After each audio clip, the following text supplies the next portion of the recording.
Zabbuli ey'enkaaga mu esatu. Ayi Katonda, gw'oli Katonda wange, naakeeranga okukunoonya.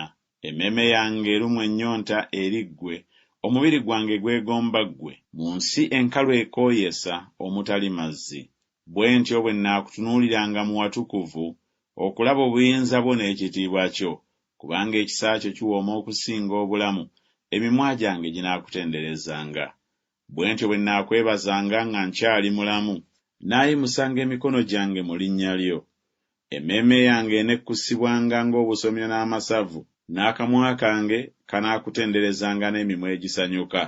Bwe nnaakujjukiranga ku kitanda kyange, bwe nnaakulowoolezanga mu bisimuka eby'ekiro, kubanga wabeera mubeezi wange, era mu kisiikirize eky'ebiwaawaatiro byo mwe nnaasanyukiranga.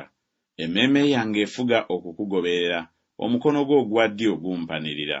Naye abo abanoonya emmeeme yange okugizikiriza baligenda wansi w'ettaka.